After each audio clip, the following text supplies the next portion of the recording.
There you go. People keep coming here touching my shit, man. It's the problems when you live with other people, aka your family. Keep coming here touching my stuff.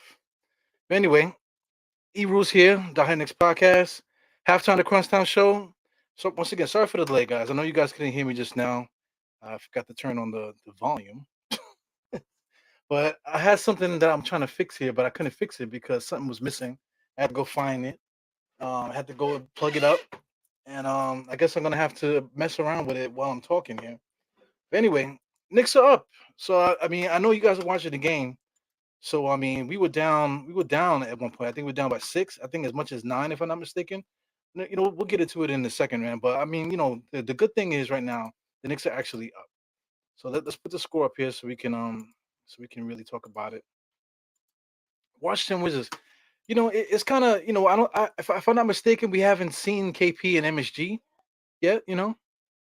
Hey, let me do something real quick, guys.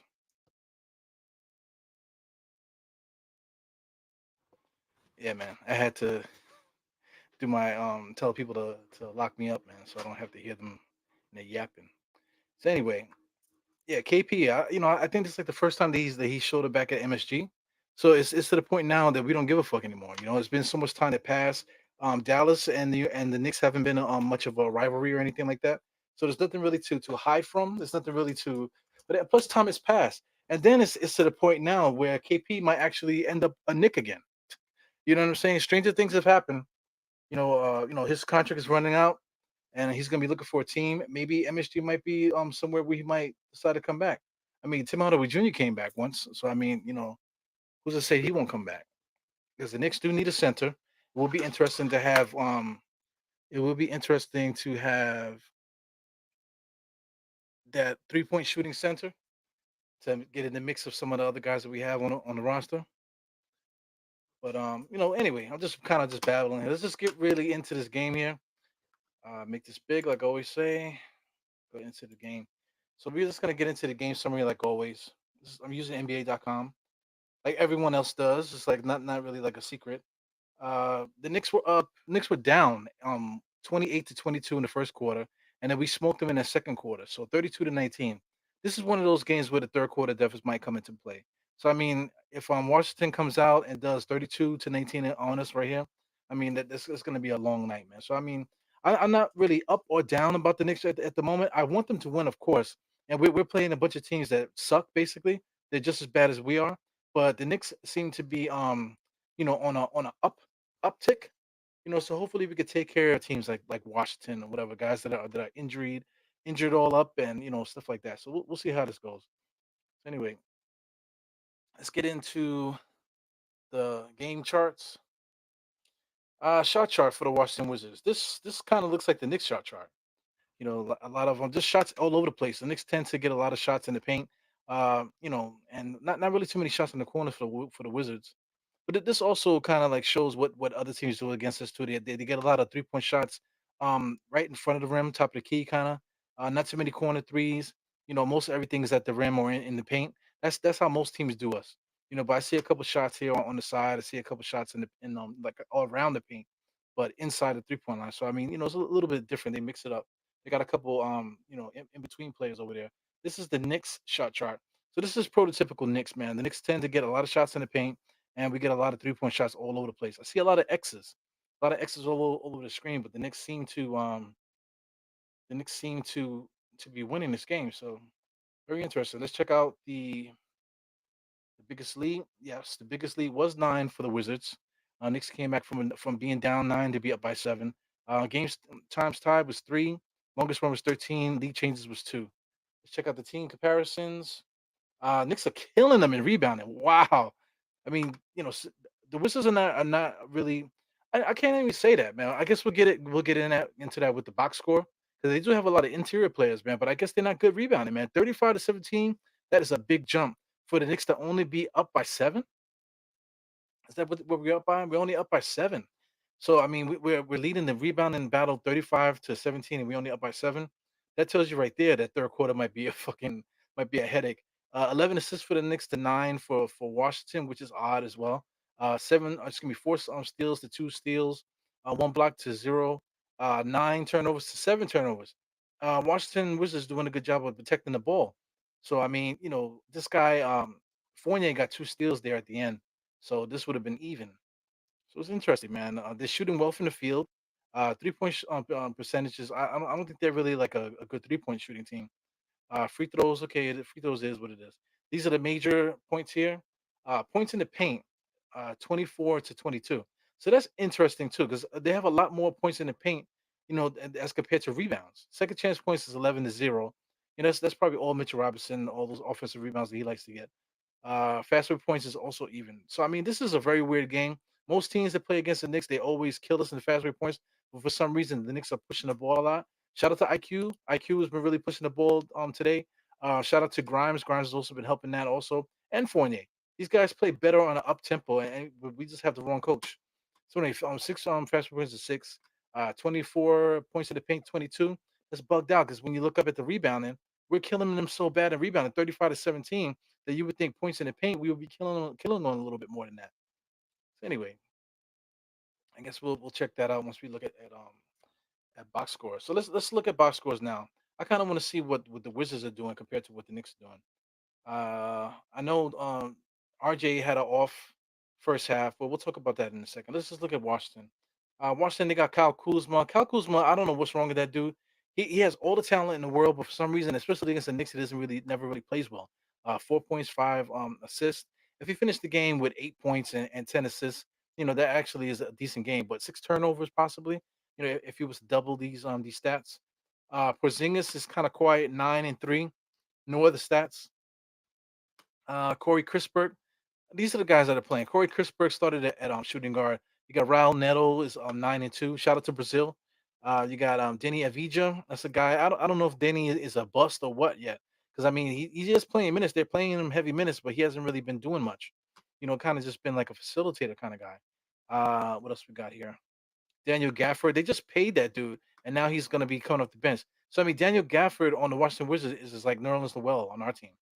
Ish Smith is back over there. He was playing well, actually starting.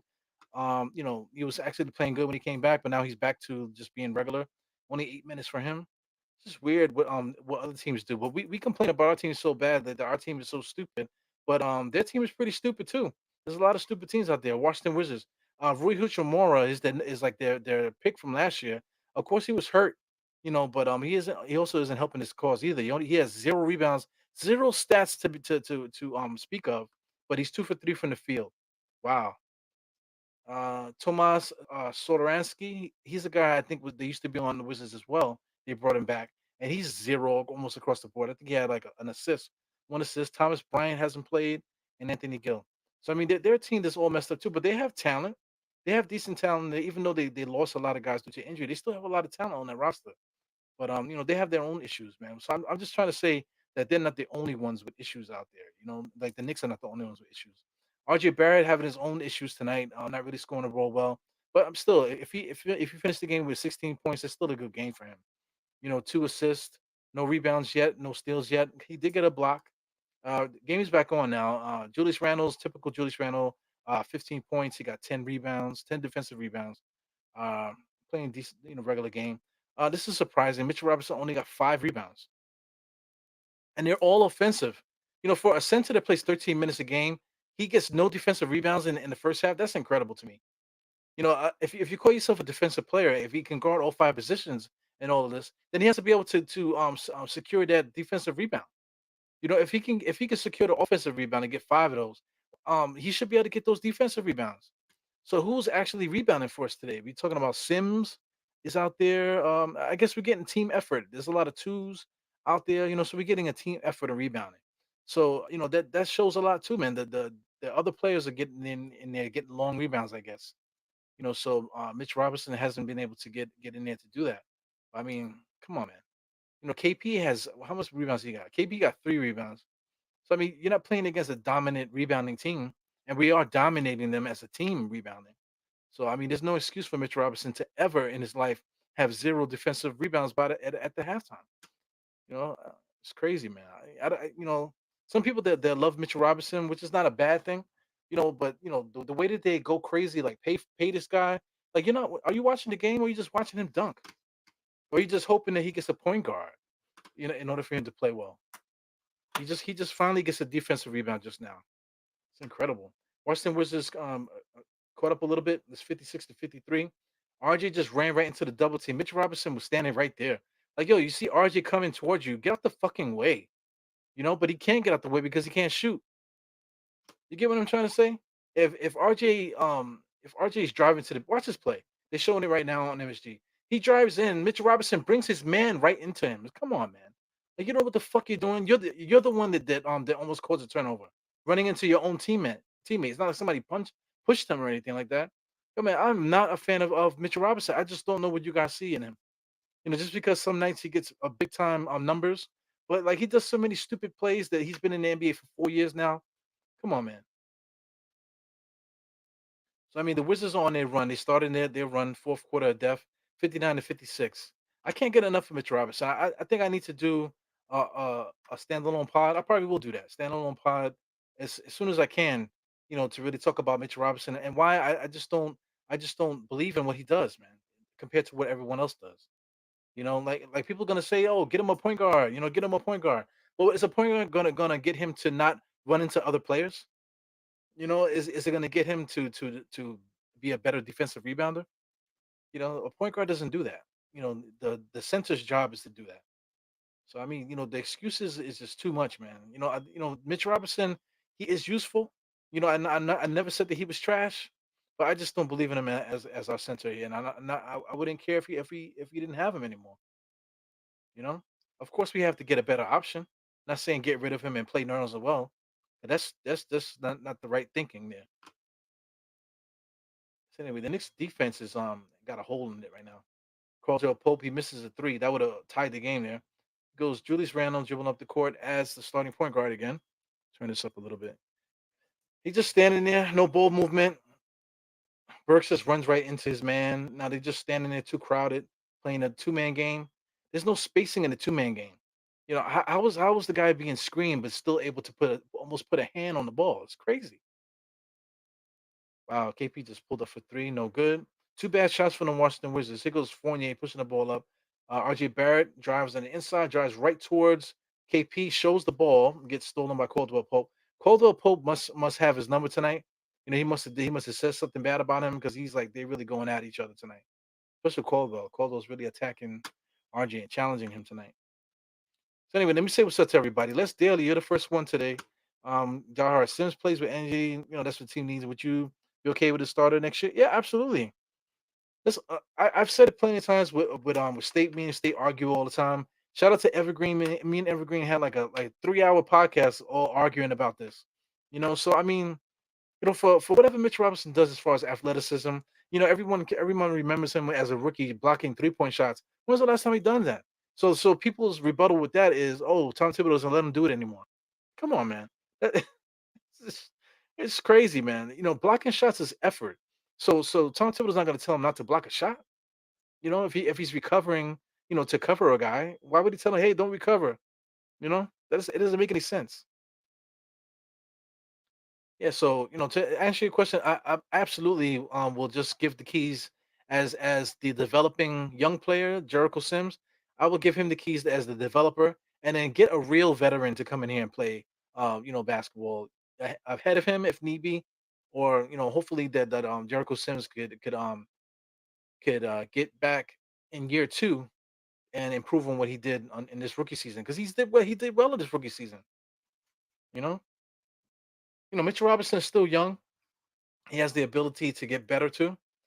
But I just don't know the little things that he needs to get better at. I just don't know why he's not better at it now. It's his fourth year. It's his fourth year in the NBA. You can't blame it on coaching because listen, we had Taj Gibson here. We had Kenny Payne here. We got plenty of guys here that you can quote and rely upon to make this guy a better basketball player. There's a lot of off the court stuff going on with him. You know what I'm saying. You can see him playing with his cousins or whoever those were, dribbling between his legs and shooting 3 pointers. And the dude still can't make a layup. He still can't make a post game shot. So it's just bugged out. So like I said, I'm probably gonna devote a whole podcast to that, and we could talk about it then. But let me just say what's up to everybody else. Pudge, what's good, Pudge? Pudge is the master of the comments. Thank you for commenting on the videos, man. I really appreciate it. Salute to Jarrell. What's good, my man? You got Bagger Jones. Randall is garbage, forcing shots. Yo, man, Randall's holding us down. Actually, Randall's holding us down. I think I said it earlier. With the box score, you could say he's garbage, right? Because you don't like him. But the dude already has 15 and 11, and the second half just started. 15 and 11, 4 assists. Come on, man. 6 foot 15, of course, but you can blame a lot of that to Tom Thibodeau's offense. What happens with that? Simple fact that RJ just drove and then Mitch Robinson ran right into him. Like that should not be happening to a team that been playing with each other. Teammates have been playing with each other for some time now.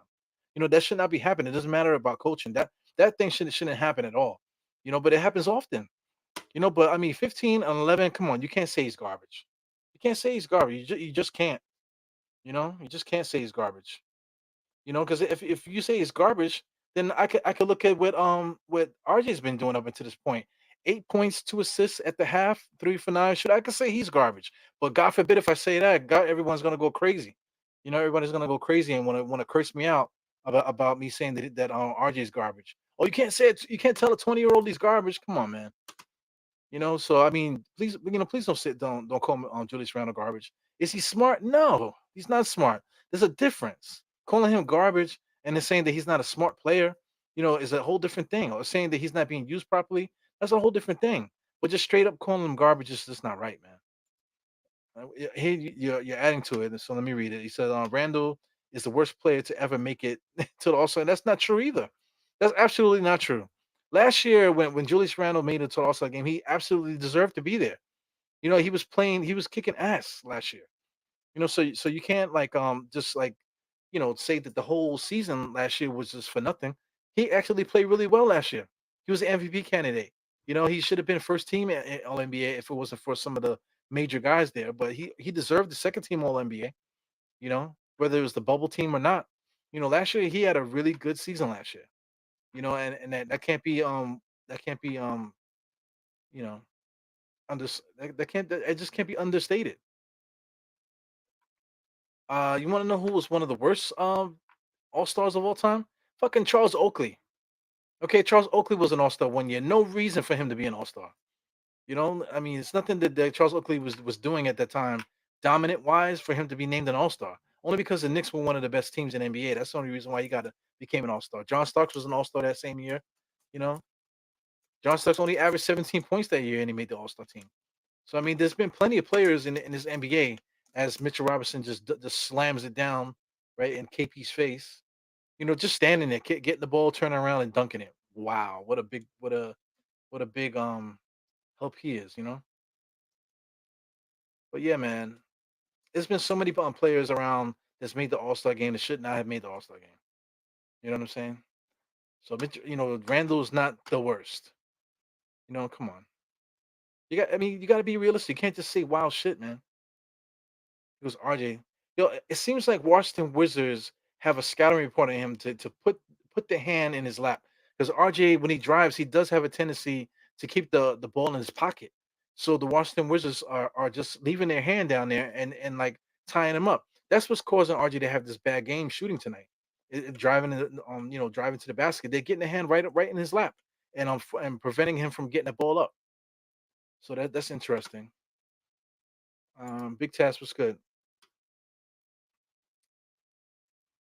Well, yeah, but listen, I don't know if that's true either, man. Because I mean, he has 15 and 11, and KP, if anything, KP is looking at Julius Randle the same way, because KP's not really playing that well. He's playing okay, but he's not playing like KP, the unicorn, against Julius Randle. If anything, Julius Randle's busting his ass. But KP's also playing center too, so that's a little bit different. What's up, Holcomb? What's up, De La Music checking in? What's good, my brother? Yeah, yeah. Yo, man, I'm just not a fan of his. He's just not smart. He's not a smart basketball player. Will he ever be smart? Maybe. I don't know, man. I mean, he's been in the league 4 years. So what? We got to wait 4 more years to figure out if he's going to be a good ball player or not. It's just weird. Of course we can take advantage of his what do you call positives. If we did get a point guard in here, it would help his offense. Obviously, it would help his offense. But what's going to help his defense? What's going to help his defensive rebounding? What's going to help his for everything that he does well? What's going to help change the things that he doesn't do well? because he's not getting better at the things he doesn't do well. He's not getting better at it. Uh, Well, Mitchell Robinson, like I said, if we kept him, it wouldn't be a bad thing. I wouldn't be pissed off if we kept Mitchell Robinson. But it is what it is. I'm so glad that his max is not 15 mil. So if we got it for 12 and 13, I wouldn't be that I wouldn't say nothing about that. That's fine. If that's his max 12 to 13 million dollars, I wouldn't be upset about keeping Mitchell Robinson. But if he signs that contract and he stays with us, then you want to talk about being held accountable? 4 years as a Nick and you haven't gotten better yet? Come on, bro. He's got to start like showing up to every game, walking out of there with 15 rebounds every game. There's no excuse. There's been other players like him that's done that, you know, and he hasn't done that. He's supposed to be really, really good, right? So, for things that he's supposed to be able to do, walking into the gym, rebounding, blocking shots, then he needs to show up every game at least 3 blocks, every game at least 15 rebounds, and that's it.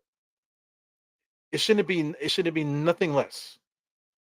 Someone said earlier that my man, he said, Bagger Jones said that Randall was the worst player, to ever make it to the All Star game. He's garbage. You know what I'm saying? But Julius Randle still walks into the game 20 and 10 every night, no matter how bad he is, no matter how terrible Julius Randle plays in the game. That you wish he would play better because he should be playing. I'm not saying that Julius Randle is the god. He's not. He's an idiot too. But he still walks into the gym doing his job 20 and 10, regardless of how bad he you think he's playing. Mitchell Robinson is not the case for him. He does not walk to the gym every single game with at least 10 and 10. He doesn't do that every game. You know, he might give you a 16 one night, and then next night, he barely get 10 rebounds. So it's crazy, man. Yeah, I'm just not with. I'm not with the bullshit. If you're good, then show up every night and improve it. RJ Barrett is working very hard. So I got nothing bad to say to RJ Barrett. Can RJ Barrett get better? Of course. Of course, RJ Barrett can get better, but I mean, to give him the attention that I give Mitchell Robinson is not so much because RJ Barrett is improving. He's actually improving every year. You know what I'm saying? So now he's actually the 20-point a game scorer everyone thought he would be. Team like I said, Washington Wizards got a scouting report on him. Put your hand in his lap and take the ball from him. So it is what it is. But RJ's going to have to learn the scouting report. What he's going to learn, he's going to need to learn what teams are looking at, and he's got to improve. He's got to get that ball higher. He's got to use his shoulder. He got to use his arms. You know what I'm saying. He's got to get some. You got to get a post game in there. This summer. He needs to get a post game. Forget all this step back dribble, stutter, step back, drop dribbles, and all that bullshit. He needs to like be able to get the ball and post up, because they're going to be putting little guys on him and stuff like that because they want him to face up because they're going to try to strip him. So if they want to do that, then as soon as he sees a little guy, it should be automatic. They call a play, and just let RG destroy the person that's guarding him. So that should be the evolution of his game. Him becoming DeRozan, the way people say, developing his handle to that degree. Of course, he needs to get better at his handle, but I don't think he's ever going to have a handle as good as DeRozan's. Step back dribbles between the legs, spin rules, pull up jump shot. I don't think he's ever going to be that ill. He probably can add some of that. I don't know if he's going to be that ill, but I think his thing is going to be like more like Joe Johnson. Joe Johnson come down, get the ball in the post, and just fucking destroy the person behind him. You can't stop him. So really think RJ needs to develop that. Develop the whole game more like a Kawhi. Kawhi could face up all you all day, but then he'll get the ball, take 2, 3 dribbles. Next thing you know, the shot is up and is good, and you can't stop him. So I think that's the way RJ Barrett should really develop. So let me see what else you guys are saying. Yeah, man, big task. Uh,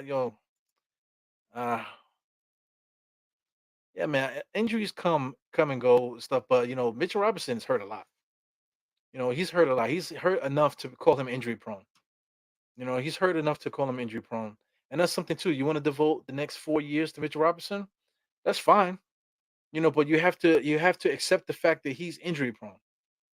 You know, could he go the rest of his career without injury? Yeah, why not? But the chances are him getting hurt is going to be very high. So that's something you got to deal with. So Jericho Sims is great to have him behind, which is good. So I mean, like I said, I will be good with Mitchell Robinson and Jericho Sims as our centers. You know, maybe Jericho Sims will develop the skills that Mitchell Robinson doesn't have. Talking about post up game and jump shot. If Jericho Sims can develop those things, while Mitchell Robinson still on his fifth year still doesn't have it, going into his fifth year doesn't have that, then I'm good with that too. Because they're two talents that we can use. We could really rely on Jericho more, and maybe even split their minutes if it came down to it. They go tricky, tricky starting on a good foot today. Tricky Nicky's always fucking with me, man. But he says get them likes up. Yeah, man. I appreciate you, man. 11 offensive boards and and up by 7 is in right for the 9 turnovers. Hey, listen, man. My thing is that you have to do what your job is entail what your job entails. You're a defensive center. Defensive centers get defensive rebounds. You know what I'm saying? What's going on now? Uh, Mitchell Robinson got 8 offensive rebounds, only 1 defensive rebound.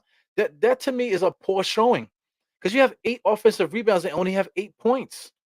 I wonder how many points are we getting off these offensive rebounds? Because if he's getting offensive rebounds, okay, we're getting second chance points. That's great. But are we capitalizing off those second chance points? You know what I'm saying? And look at his assists. What is it? He has no assists. So you mean to tell me you're getting offensive rebounds and you're not even getting assists? That means you're getting a rebound. You can't even hit somebody for a 3-point shot or hit a cutter. Come on, man. You want to talk about stats that are like padded, or not padded stats. Meaningless stats. That is a meaningless stat. All those offensive rebounds that he gets, because you're not getting anything from it. You know,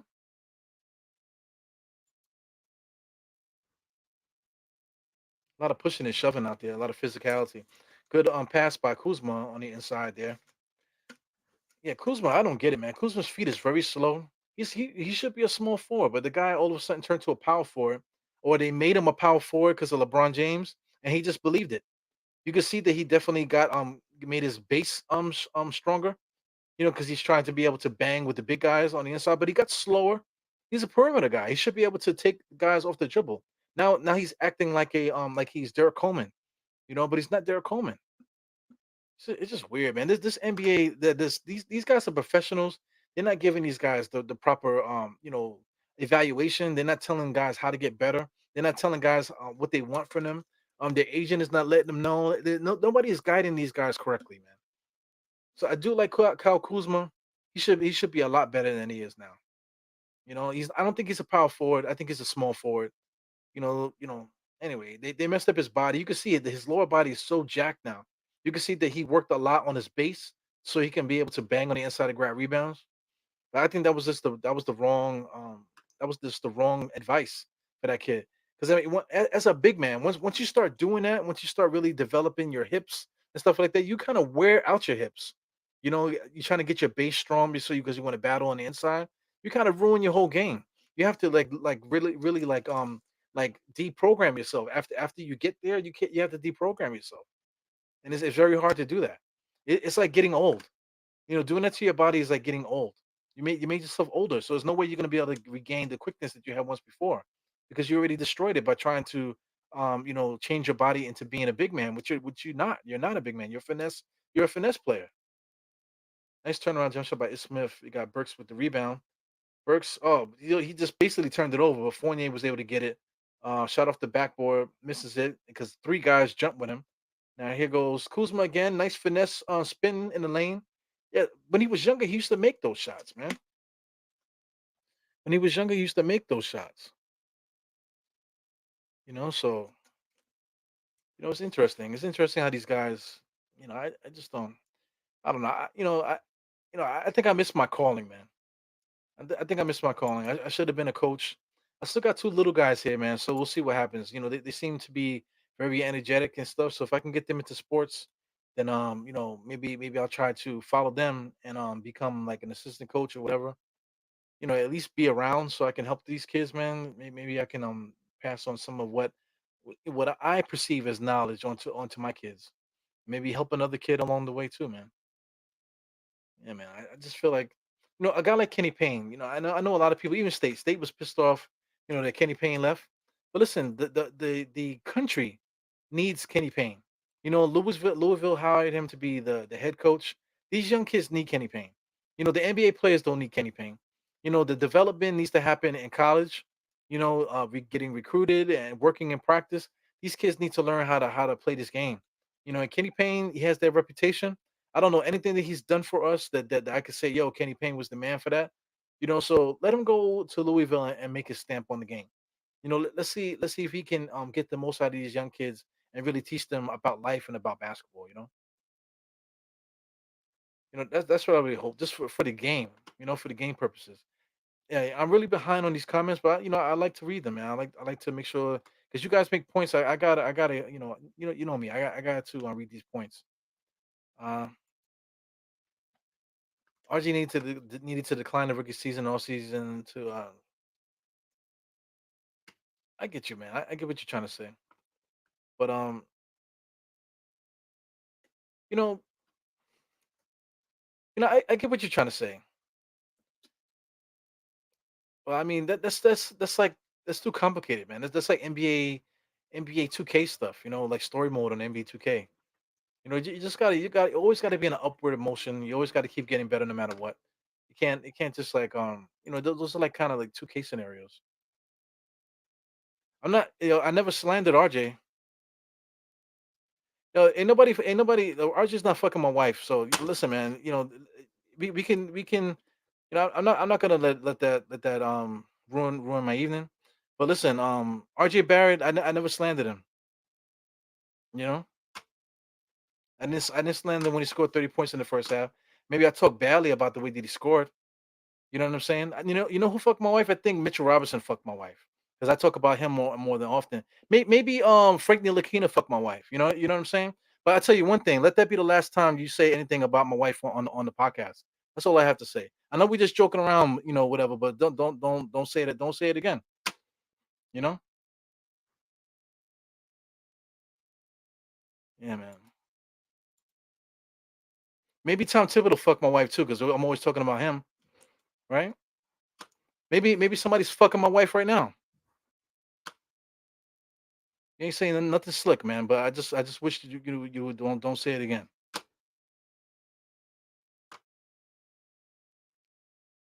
Let me see. Mr. Andy was good. Andy, shout out to John, Joseph John. Ralph Diaz is here. What's good, my man? Yeah, Ralph, man. It's a I've been trying to get you to get involved here, man. But this life is crazy, man. I've been sick off and on. Freaking the late night games and all kind of stuff going on here, man. But we'll see what we can do as time goes on.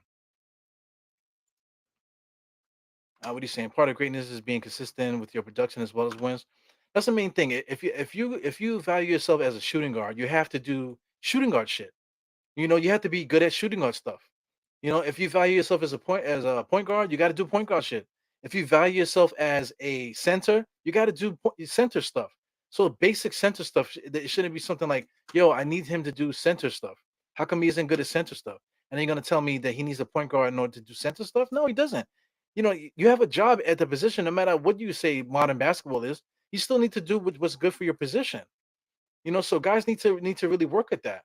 As one thing I do like about Julius Randle, not Julius Randle, Jericho Sims, is Jericho Sims is actually doing center stuff.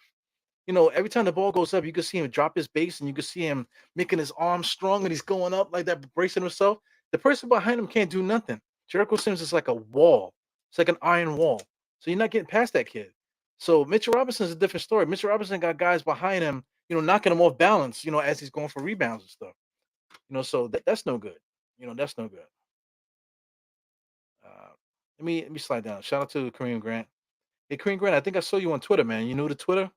Welcome to Twitter, man. But don't get yourself involved with all kind of crazy stuff, man. People are nuts on that app. But just take a look, watch, and see how you fit in. See if it's for you.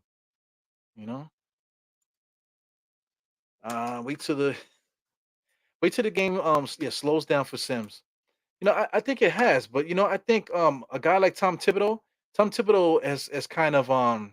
has kind of gotten into Jericho Sims' head, and you can see that Jericho Sims been in college for a certain amount of time, right? But he comes into the NBA very quiet, stoic. When Tom Thibodeau yells at him, you can see that it's coming through his skin that he's reacting to it. You know what I'm saying? So He's gonna have to learn how to ignore Tom Thibodeau. I think Rose said it, and also Taz Gibson also said it, that you just have to ignore Tom Thibodeau when he's cursing you out. You just gotta just ignore it, and and just handle that way. Also, leadership on the team. The other guys have got to say, "Yo, he's trying to tell you this. He's trying to tell you that." The coaching staff has got to be the mind reader as well. They got to say, "Listen, Tom Thibodeau's yelling and cursing at this kid. Let me pull him to the side. Listen, Tom Thibodeau's just trying to tell you to do this. He's just trying to tell you to do that." Because a kid like Jericho Sims, he is playing hard. You cannot say that he's not playing hard. He's playing extremely hard. Offensively and defensively, he's playing so hard. So I mean, you know, you got to let you. That's the thing. It's a parallel to life too, man. If somebody's doing well, even if a young kid, a young kid that's perceivably bad, they always saying, "Oh, he's a bad kid. He's a bad kid." But if they do something good, you gotta fucking let them know they did something good. Say, yo, man, you doing you yeah, I really enjoy what you did. Yo, I believe in what you're doing, what I'm saying, or whatever. Just praise the motherfucker. If a kid is just not getting math, or just don't get it. But if one day he gets it, say, yo, man, you did really good there. You did keep that up. Whatever you did there, what were you thinking? What were you thinking when you came up with that answer? How did you do it? Or what okay, cool. Well, all right, cool. But listen, just calm down. You have to be that mentor when you talk about basketball. Because I know for sure, even playing on the street, there was a guy I grew up with. It was one of my friends' fathers. At the time, he might have been like in his 40s, maybe like late 30s, early 40s, and I'm in high school. So high school and in my 20s, also we used to play ball together all the time. He never stopped talking. Yeah, yeah, yeah, yeah, yeah, yeah, yeah, yeah. And he was Trinidadian, so he's like, "Yeah, push the ball, shoot it, dribble, bounce it, get it." Like, man, shut the fuck up, bro. Like, you're making me fucking nervous, man. All the fucking yelling and screaming you're doing. Yeah, I can barely hear myself thinking. You tell me to shoot it, pass it, all this other stuff, to get your game off. But what about the game period? You're just talking just to get your game off. So I mean, that's the same thing. Tom Thibodeau's just talking just to get his game off, to get what his in his mind is he's perceiving, but he's not actually watching the game. I really believe that.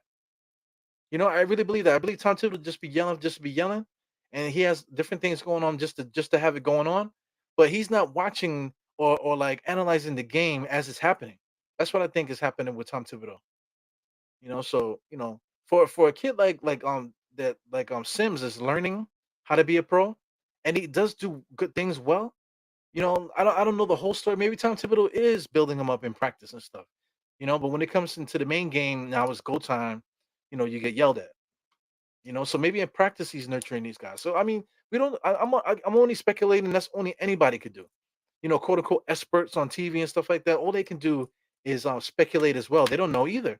I have yet to see a beat writer or anybody on TV be right about anything.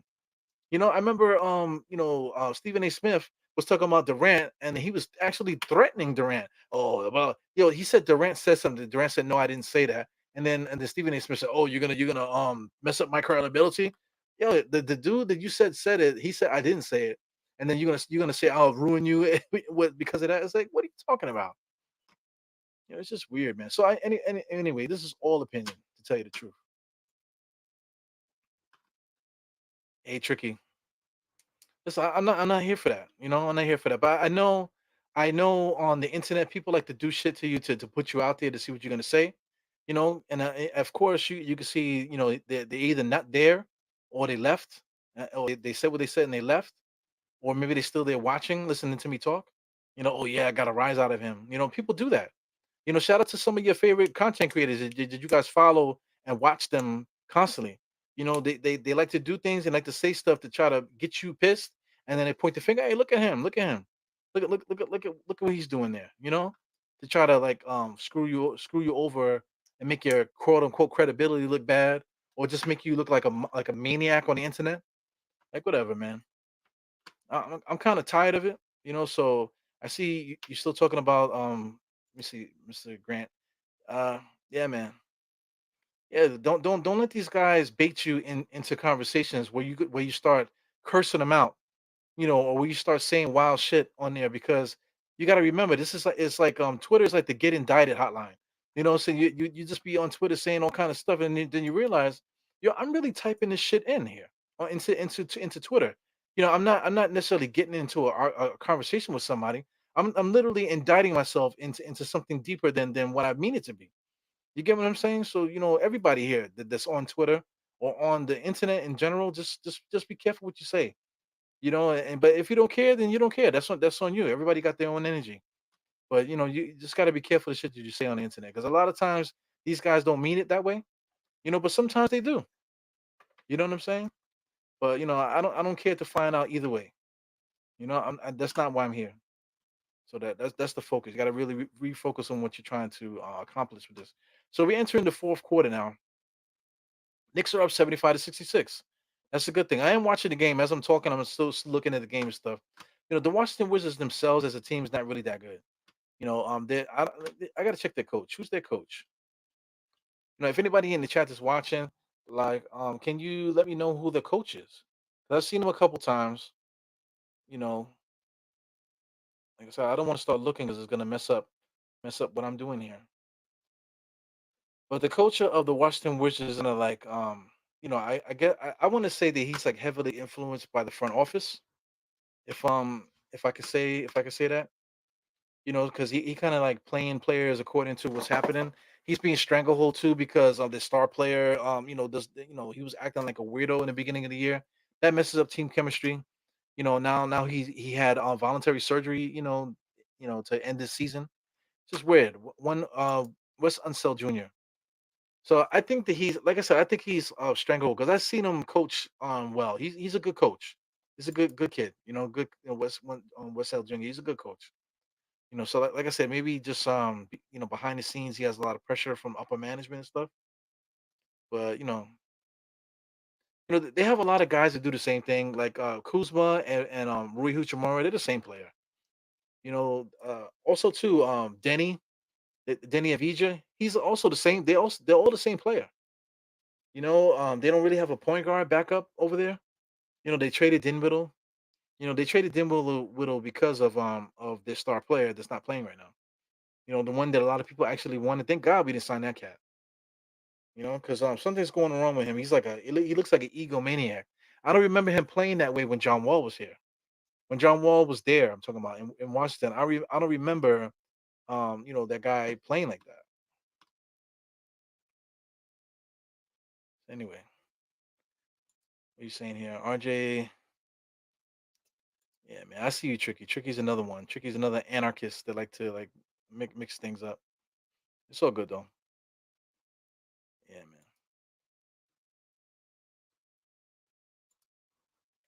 man. Uh, yeah, we don't talking about that.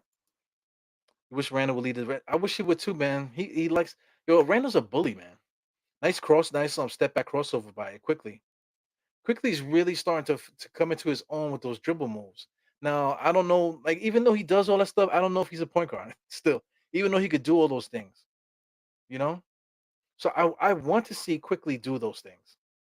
But he needs somebody to play with. He needs a like I think the way that Quickly plays, I think that would work a lot. That would work really well with the way that RJ and Randall play. They play with each other the longest. So I mean, if Quickly's in there getting a lot of dribble and getting into the lane and that type of stuff, he's not looking to pass. So my thing is, I don't want Quickly to pass. I want him to mix it up, and by him mixing it up, in turn should open up the court and give open looks to RJ and Randall. So that should work. And if he doesn't, then IQ should be able to score.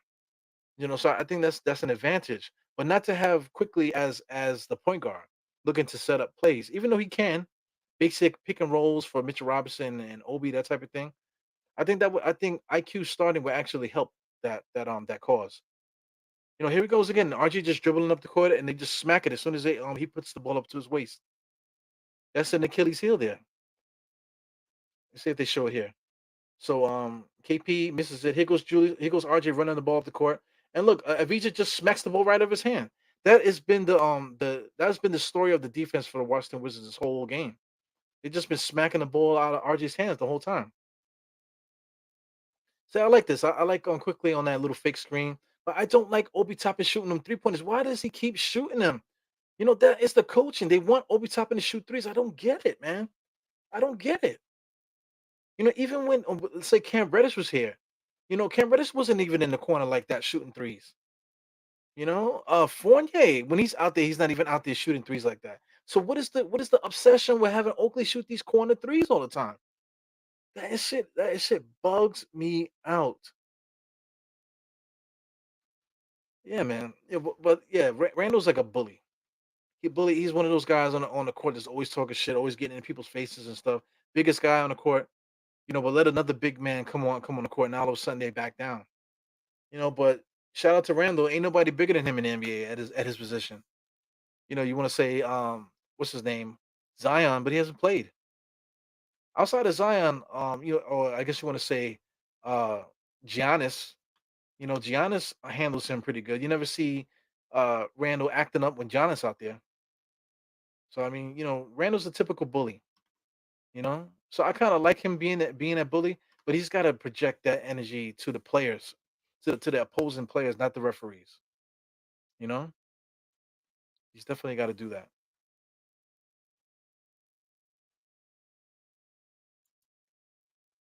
I feel you, tricky man.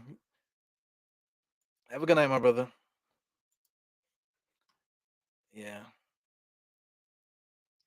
yeah, man. If you watch the replay, because I know a lot of Knicks fans do that.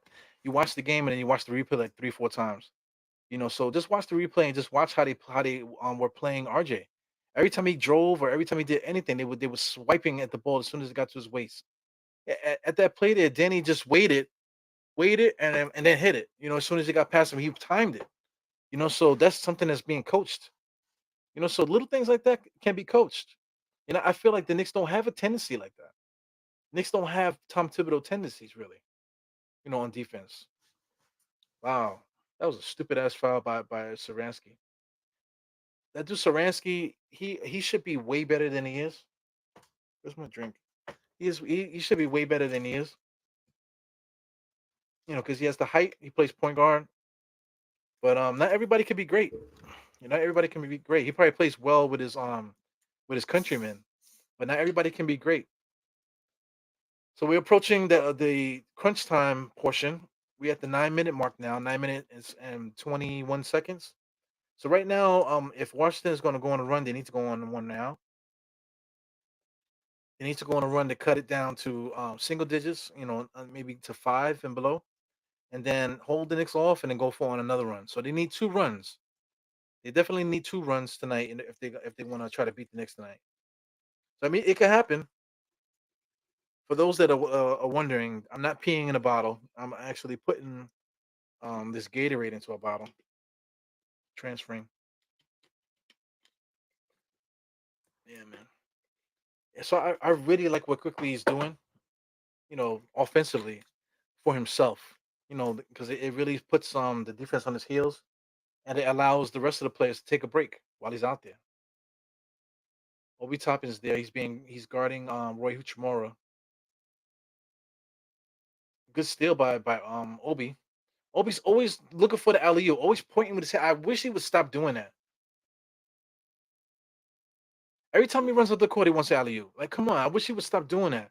That's something that like I wish the coaching staff would tell him to stop doing. Because you're more concerned about the alley oop than the play itself. Like I never seen Sean Marion like point in the air for an alley oop. I never seen Amari point in the air for alley oop. I never seen KG point in the air for an alley oop. And then someone's gonna say, "Oh, it's because they have point guards." Get the fuck out of here, man.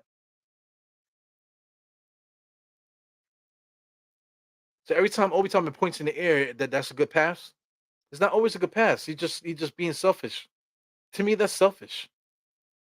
Stop calling for the ball.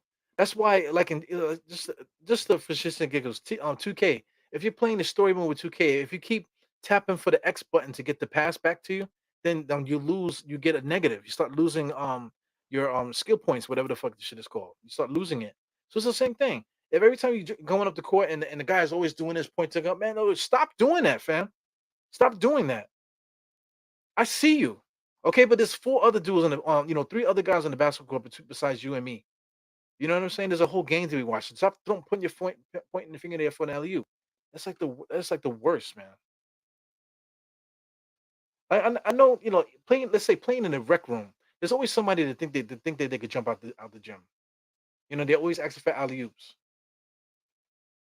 So listen, man, stop it. Okay, you're not Sean Kemp. Ridiculous. Yeah, good defense by Obi. That's one thing Obi Toppin does. He plays really good defense. He goes Grimes. Oh, that would have been nice. Goes Mitchell Robinson out of position there. Can't get the rebound. He doesn't know how to drop himself in there to get the rebound. I don't know if I'm getting feedback. I'm starting to hear a little feedback here. Wow. Roy Uchimura drives the lane. Roy Uchimura and Obi Toppin are essentially the same player. Except Uchimura might have a little bit more post game, but I think Uchimura might shoot the ball better. Shoot the three ball better at least. That was such a wasted play. Like why even foul him? Nice little pick pump fake, Obi Toppin, Cardinals send the defense, and he just comes in there and smacks him in the arm for nothing. I know people are gonna get mad. They want to say who didn't slide over, but only if it's RJ. It's gonna be only if it's Julius Randle would they say that, right? Julius Randle was the one that didn't block it, but Mitchell Robinson was right there. He didn't step in to stop Roy Hachimura. It is what it is. Yeah, Joseph. The lateral speed of Obi Toppin is really bad. But there's other ways to take advantage of what he does, man. He's an energy player, so you got to take advantage of him as an energy player. If anything, he reminds me of like I don't know, like Anthony Bonner. He doesn't remind me of anybody really that good. I mentioned other guys like Chris Gatling. My older followers, Chris Gatling he reminds me of. But Chris Gatling had a wicked post game. And he could shoot. He wasn't just running up the court, always asking for alley oops. Obi Toppin got to figure out what kind of player he wants to be, man. So here goes the run. I was just telling you guys that if Dallas, it's gonna be if Washington is gonna go on a run, they need to do it now. So right now they cut it down to 7. So they still got work to do. They got to cut it down to 5, and then withstand the Knicks run because the Knicks are gonna bounce back. Good move by Randall. He missed up the shot. Too much spinning around. Mitchell Robinson. Good work on the interior there to get the rebound. Very good, man. But the same thing. Mitchell Robinson is the tallest guy. He's just standing underneath the rim. You know, but he still secured the offensive rebound. So you got to give him the credit for that. But see the fadeaway. Look, Mitch Robinson just standing there. Nobody else is there with him. He just jumped up and grabbed the offensive rebound. Is that a skill? Just standing there waiting for the ball to come to you. Is that a skill? I know the other guys around him, had no chance to get the rebound because he's tall and stuff. But I mean, I guess it is right. I guess that is a skill. I think I missed somebody. Yeah, Mr. Marvin. What's good, Marvin? Hey Marvin, man. This is only halftime to crunch time, so I mean, I'm trying to figure out, way to like to open up these phone lines more often. So I love hearing from you, but tonight I'm actually not feeling. I haven't been feeling good since I had COVID, man. To tell you the truth. So today I think I was dehydrated or something, but stuff like that, feelings of dehydration and stuff like that, it's been way more ever since I had COVID. And one thing I want to blame the reason why I got COVID because I stopped drinking. Because I mean, this whole pandemic, I didn't get sick, not even a cold. Not I haven't had a cold. I always get a sinus infection. I never had a sinus infection. I had asthma. I didn't have not one asthma attack the whole pandemic. That's when people on my job were dying. People, my friends, family members were dying. People were getting sick and hospitalized in my family. You know what I'm saying? And this whole time, I'm out there working. In the pandemic, out there in these streets. Doing stuff that I probably shouldn't have no business doing, but I'm doing it because of my job. But I never got sick, not even a cold, the whole pandemic. And then as soon as I stopped drinking, that's when I get COVID. It's crazy, man. So I think like maybe a beer once a week. A beer once a week and maybe like some whiskey once a week. Balance it out. I think that's a nice little mix. Every once in a while, do it together. If you celebrate. But I'm trying to stay sober for a reason. I just want to see how that is going to affect my quality of life. So check one, whiskey cures coronavirus, okay? And it cures the common cold too. I think most of you guys know that already. So I mean, alcoholics. When's the last time you seen an alcoholic sick? You seen him drunk, but you never seen him sick. You know?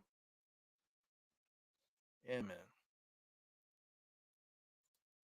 What you saying there, John? Uh, reason why Julius had bad shots is because Mitch Robinson parked there. Yeah, he's messed up. What's the name? RJ a couple times too. I mean, one play we talked about it earlier in the second half where Mitch Robinson just straight up ran into RJ while RJ was driving to the basket.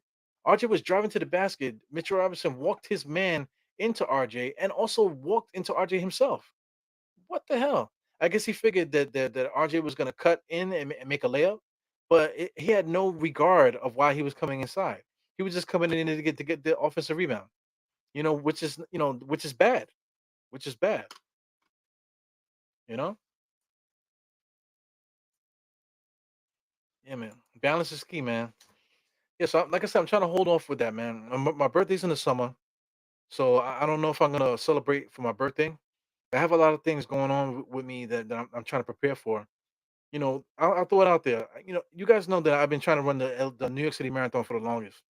So I actually qualified for the year um 2020. I qualified for the marathon in 2020, but COVID happened. You know what I'm saying? So COVID canceled the New York City Marathon in 2020. We're in Crunchtime right now, guys. So I got to let me just say what I have to say, and I'm gonna keep backing on the game. So anyway, I qualified 2020. It got canceled. 2021, I tried to run it, but because of the pandemic, I just wasn't able to work out. Gyms were closed. I found donuts. I found pizza. I'd rather eat the donuts and pizza. Just for comfort food and stuff. Next thing you know, I gained all this weight. Now I'm fat. So 2022, I signed up again for the New York City Marathon because they're honoring the fact that I qualified for it in 2020. So that's a good thing. But the bad thing is I have to pay for it again. You know, so my hat is in the bag for the New York City Marathon. The key now is for me to get in shape first, to get myself in shape, and once I get myself in shape, then I'll concentrate on training for the marathon. If you understand what I'm saying. For me, in shape means basically uh, being able to play basketball, basically. Without being winded, maybe half court, some full court. Being able to run 3 miles with no problem. That to me is being in shape. Where you could just run out your house and do 3 miles like it ain't nothing. That's what I call in shape. Strength wise and stuff like that. There's certain thresholds I want to meet. They're simple. I'm not trying to lift out heavy, super heavy. But there's certain thresholds I need to break in order for me to feel confident. So we'll see. Right now, RJ is locking in right now. The Knicks are up by 12. Nice little scoop layup. See, one thing about RJ, like in order for his layups to be effective, he needs to make that cut a little deeper. See, right there, that cut was a little deeper. He's still sweeping a little bit, but he still was halfway in the paint. A lot of times when RJ gets in trouble is because he's already out the paint before he starts making that layup, and then he ends up making a scoop, sweeping layup with his body fully out the paint. That's no good. So RJ really needs to do a better job of attacking his spots. Attacking his spots. Let me see. Do you see Mitch miss a 1 footer from the yeah? That's what I'm trying to say, John Joseph. Everyone gets mad at me about the way I talk about Mitchell Robinson, but listen, he missed a 1 footer from the basket, 4 years in the league. Absolutely, man. That's no excuse, man. That is no excuse. Like I wish I could I can train Mitchell Robinson. I'm not a trainer. Like I just explained, I'm not in shape. At one point I was. At one point I did play basketball a lot. At one point I was heavily involved in the game, or whatever. So you don't need a quote unquote expert coach in order to teach you. You just need somebody that knows how to play to teach you something. You know, maybe have a conversation with somebody other than one of these guys that everyone teaches. And it's not a simple fact. Hey man, grab this bean bag, throw it in the air, catch it while you dribble fast with the other hand. Come on, man. I mean that's good for whatever, but I mean let's do these drills with boxes. Put your left foot on the green dot, put your blue foot, put your right foot on the blue dot, and stutter step, drop the dribble, step back, take 2 steps. Come on, man, get out of here.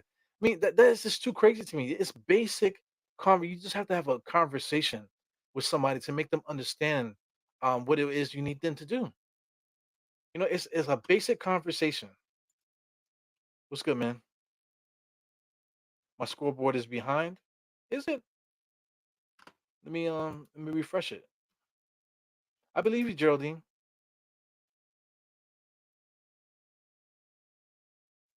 So my scoreboard is it behind? Geraldine, I believe you. But right now it's 89 to 77. That's where I am on the game. I'm not sure if there's been a time jump or something. Sometimes that happens. But the Knicks are up by 12, according to what's going on my screen too. So hopefully that's synced up now. Yeah. Tips needs Hakeem to mentor him.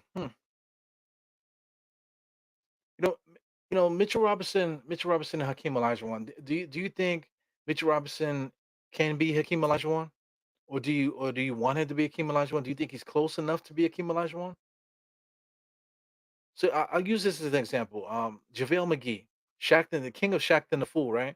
But JaVale McGee now, as an older player, he's really good, man. JaVale McGee. He does a lot of offensive stuff in the offseason. If you watch him play pickup, he scores a lot in pickup. But when it comes to the NBA basketball, he just sticks to his role. And now he gets to the point where he does his role really well. You know, he's still like not a full time player where he plays like 30 minutes a game. He's still playing his little 20, 15 minutes a game, whatever. But he's actually playing so well in those minutes. We talk about blocks per game and rebounds per game and that type of thing. He's like really, really good. Very, very, very smart player now from the guy that he was when he was younger. So can Mitchell Robinson become something like that? Yes. But including me, I think a lot of people expect more from Mitchell Robinson just based off of his raw talent and stuff. So there's a lot of little things that he could learn, man. Him going to Akeem, yes, I think that would help a lot because it would help him understand, understand angles, understand footwork and that type of thing. So I think in that way, just learning footwork and learning how the ball moves and stuff, and learning to practice something other than playing 21 with your cousins that are all like 5'10". It's crazy going in between your legs a million times and shooting step back 3-point shots. Come on, man. There's no way in the hell that you should be practicing those things. There's no way in hell. Even somebody like Ennis Cantor, you should be hanging out with those guys. Ennis Cantor's not like the greatest person to use as an example, but look at Ennis Cantor's career compared to Mitchell Robinson's career. If anything, Ennis Cantor's going to rebound. If anything, Ennis Cantor's going to be able to score on the inside. So have a conversation with Ennis Cantor. How do you do that? How do you get your hook shots like that? Help me pick these guys' brains, man. Those are the guys you should be having conversations with. You know, yeah. I mean, like I said, Hakeem Olajuwon, he probably has like a waiting list. He probably has like a big time waiting list. But instead of him, go have dinner with Ennis Cantor. Ennis Cantor would teach Mitchell Robinson how to make a baby hook shot, a nice little spin in the lane baby hook shot. Teach him how to improve his instincts rebounding. You know, you don't have to go too far. You don't have to go to the greatest to figure things out. You can still go to some other guys that had some success in the league, and learn from all of them, not just one. Learn from all of them. But like I said, you a guy like Mitchell Robinson, you can touch Ennis Cantor. Ennis Cantor's in New York all summer playing in their Lifetime gym. So if you wanna learn improve your post up game, go hang out with Ennis Cantor. You know,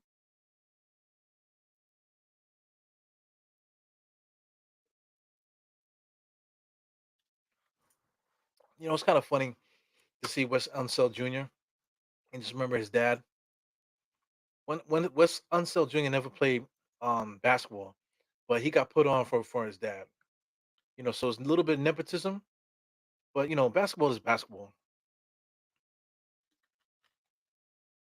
Yeah, man. KP is a 3-point shooter, and he's not a knockdown 3-point shooter. That's why he's not good. What's good, Bayside Junior? That would be interesting, man.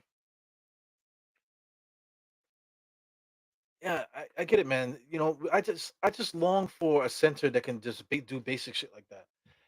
And this Cantor, I'm using him as an example. His offensive and rebounding, um, you know, uh, positives are so good. but he's a liability on defense. He's just a black hole on defense. If you want to, I could score in Ennis Cantor to tell you the truth. But Ennis Cantor does bring the energy. He does bring the fire on offense and rebounding and that type of thing. But just defensively, he's so bad you can't play him. You know what I'm saying? So guys like Aiden is a monster on offense. If they featured him, he would average a lot of points. I don't know about in his head. I don't know if his character would allow him to be that, but skill set wise, he's pretty good. Nurkic, excuse me, Nurkic. Everybody gets on me because I really like Nurkic.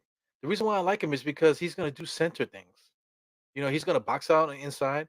He's gonna get the ball in the same spot that Mitch Robinson would get it, but he'll get the rebound, but then he'll see Julius, or he'll see a cutting RJ. He's gonna be an active player on offense, not just getting the rebound and nothing happens. You know what I'm saying? If you give Nurkic the ball, as a post up ISO, he could score.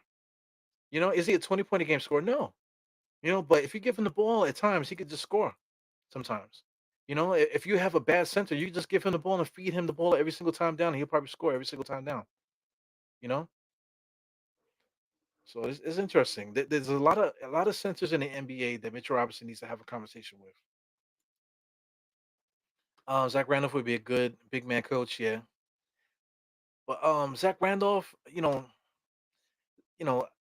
think Zach Randolph needs to talk to Julius though. That's for real. Technique over athleticism. Hakeem was super athletic, yes. So I mean, Zach Randolph needs to have a conversation with Julius because while Randall's getting so mad, what's the name? Excuse me, by Julius Randall's getting so mad, Zach Randolph is gonna check him. Jack Randall's gonna come to his chest, but yo, what you talking about, fam? I hear all that yelling. What's going on? You know what I'm saying? You're not built like that. He'll say things like that that would humble a guy like Zach, like Julius Randle, in my opinion. You know what I'm saying? But I mean, it comes to like having conversations. You just got to have conversations with guys, you know. But the people behind these guys, they really need to direct him into that. Like, see, if I was Julius Randle's agent, I'd be like, listen, man, I have a meeting today. We're gonna meet with Zach Randolph and we're gonna play some basketball. So and then we just have those conversations. You're a professional. You need to get as much information as you can, man. Uh, Kevin Garnett as well. One thing about Kevin Garnett though, he was so disgusting as a player, man. Like his mouth was disgusting. So much cursing. You can hear him saying the N word live on TV with kids all around and stuff. He was but people call it him being a competitor. But one thing I will say about Kevin Garnett is that Kevin Garnett directed his malice on the other team. He did not attack the referees. So yes, that is another important thing. He needs to have a conversation with Kevin Garnett. Have a conversation, not about scoring, because Julius Randle could do his thing. Of course, Garnett could help a little things here and there. But as far as approach to the game, I think they need to have a conversation. They need to like have dinner. Have dinner or go have lunch or something. Let him meet his kids and all that stuff, and then to have that conversation about how to attack this game. And not attack the refs, but attack the game in such a way where you're nasty and competitive towards the other team and not the refs. I think you guys all agree with that, right? Yeah, he was savage, man. Mitch doesn't have any wherewithal for any of that. Yeah, I don't. Yeah, I don't see it. I don't see it either, man. Jarrell, I can hear you saying that. I can hear you say, but Mitch doesn't have any wherewithal for all that, right? I don't see him reaching out to Eddie Wolf, man. I could totally hear you saying that. But I got to use the deep voice for that, though. I gotta use the deep voice when I say that. Yeah, man. Yeah, but I love to talk the game, man. Right now, the Knicks are winning. This is like not one of those games where I need to really watch it. But like, oh wow, did you see what he did? You see what he did? You see what he did? Listen, man, we supposed to beat the Wizards. We supposed to beat the Wizards. Nice pull up jump shot by Randall. He missed it. Look who they have on the court, man. This dude number 24. I mean, I feel like that's like a disservice to him. The Wizards need to play him more. It's not like they're winning. Mr. Crispert. I think he started at shooting guard. He already I think he helped win a game for them once this year already. Chris Bird. He really could shoot that ball. Yeah, it looks nice too. It looks like he's in the gym by himself. Um, yeah, Zach's not the best athlete, but he ball. Yeah, yeah, absolutely, man. That's something that I dream of, man. You gotta have conversations, man. Like my dad tried to do that to me. Shout out to Eru Senior, diehard, Papa Diehard. I call him Papa Diehard. Anyway, shout out to my pops. He used to try to bring me around different places to have other guys teach me. But the one thing that he didn't do is that he didn't ask me. You know what I'm saying? He just took me places and had guys teach me stuff. And I'm like, yo, who the fuck is this guy? You know? Why is he teaching me? Why is he teaching me these things? I didn't ask for it. You know, so that's one thing I wish my pops would have did, just so I had a conversation with me, rather than just pulling up on the neighborhood, you know, the neighborhood all star from the '70s. You know, but from some of these people, I did learn a lot of things. So, but if there's a guy that's a professional athlete, it should be there. Like Kobe, Kobe used to pick Jordan's brain. He used to try to, if he's guarding them, he's asking the questions while he's playing. And then he's always a student in the game, learning and learning and learning. So I mean, these players, if they want to win, they need to have that mama mentality. They keep talking about mama mentality, but a lot of them are not doing it. You know. Like for anybody young that's watching, if they're watching at this time, it's the same thing. If you want something in life, if you want to learn how to do something, ask somebody. You got to have a conversation with people. And now if the big guy that you want to speak to doesn't want to talk to you, fuck that dude. You know what I'm saying? Go find another guy that's doing similar, maybe not as well, but go find some. Just try to have a conversation with somebody else. Not everybody's an asshole. Some people really want to talk. They really like what they do. They have a method. Find out what their method is, and then have a conversation about it. If you're enthusiastic and really want to know about, not necessarily want to get the information from the person, but you really want to know and get to know the person and build a relationship, then do that. That's very important. And people could tell if you're faking that too. People could tell if you're not being real with that. You know. Like I said, I could put a lot of these people on the bus and on this internet world that we live in, the podcast stuff. I could throw a lot of guys under the bus for a lot of like sucker stuff that they did to me offline, and then now that I see them doing other things now, hey, it is what it is, man. But listen, there's other people out there that not everybody's an asshole. Shout out to MBK fam. I got MBK fam on my screen. I have not been on Sim's show in months.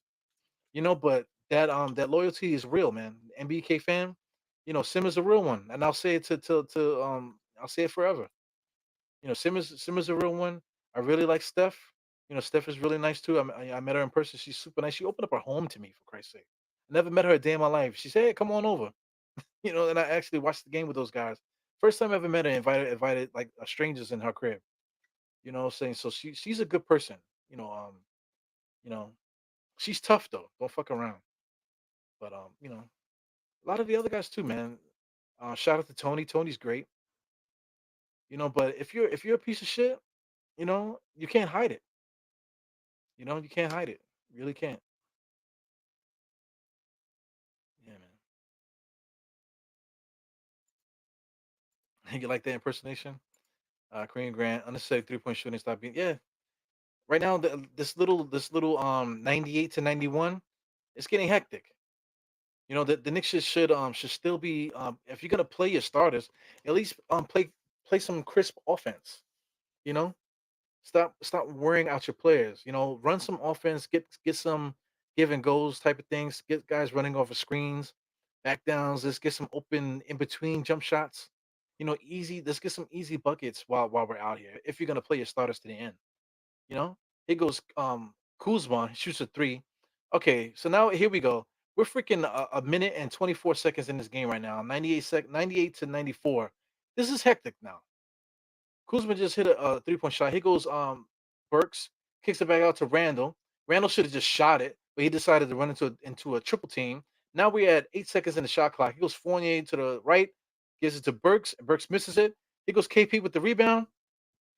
Number 33, Kuzma is running offense now for them. Kuzma is the catalyst for them coming back. 55 seconds. Um, there's still plenty of time here. Kuzma, not enough spacing. Yeah, Raul Neto finally got the ball. He should have took that shot. Kuzma has to throw it up, and Kuzma makes another 3-point shot. What the fuck?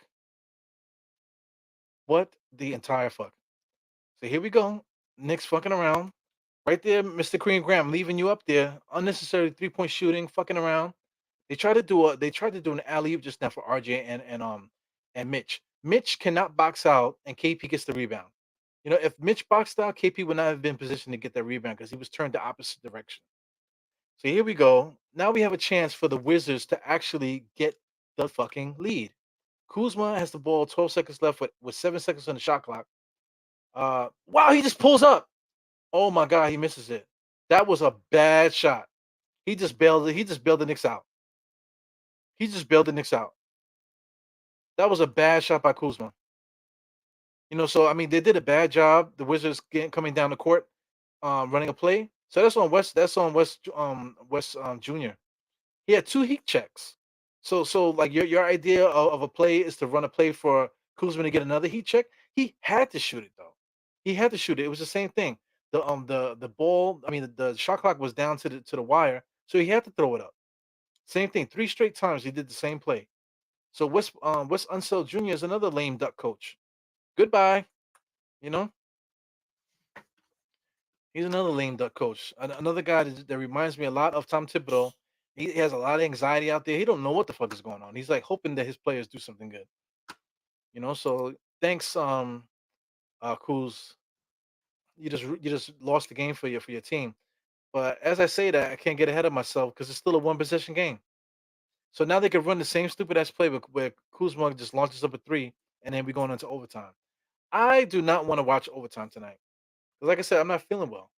So for me tonight, I feel like I say I'm not feeling well all the time. To me tonight, I think it's dehydration. Dehydration and just being in the environment that I was today. Yeah. So,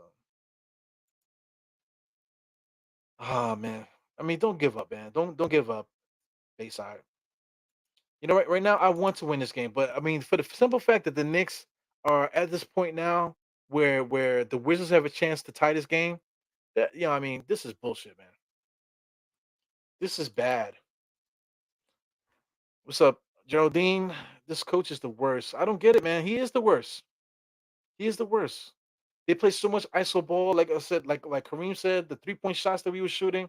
Like, what are you doing? If you got this, like I said, if you got the starters out there, why don't you run like easy stuff for them so they can get the shit off?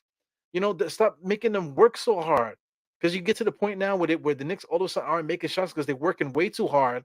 And then Kuzma just came down and just casually launched up 2 3-point shots off the backboard, and now look at us. Did you look at us? Oh my god. So anyway, I'm gonna ignore you guys, Mr. Jarrell. I see you. I'm gonna ignore you guys. I want to win, man. So I mean, I see the shot, the on the game on the screen is at 0. So I would imagine that the Wizards tried to shoot a 3-point shot and it didn't do well. Oh my god. All right, that was bad. So my question is, okay, I know the Knicks won, right? But what did Wes Unseld Jr. run? What was the play that he ran just now? He reminded me of Tom Thibodeau. What play did he run just now? So anyway, I'm happy that we won, but yo, we should have lost. The way that went down, we should have lost because we played a coach that's just as bad as Tom Thibodeau. You know what I'm saying? Except Tom Thibodeau is quote unquote great coach. You know, Wes Unseld Jr. His dad is in the Hall of Fame, 50 greatest players ever. Nepotism. So anyway, what's Let me just see what you guys are saying. Shannon Fry called this offense trash. He just said we should get Westbrook too. Yo, listen, Westbrook, the way that we play, Westbrook would thrive under Tom Thibodeau. The way that we play, we have no rhyme or reason how we do things. Westbrook has no rhyme or reason how he does anything. So it's a match made in heaven.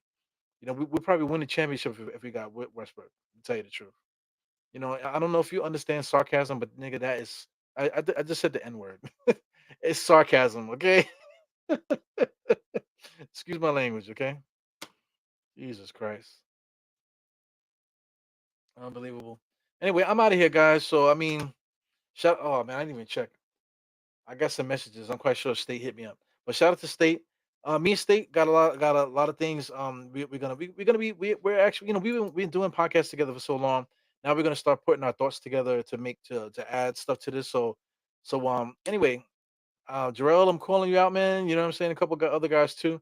Like if you're interested in doing a show on this channel, or you're interested in contributing some kind of way, please contact me on Instagram or Twitter.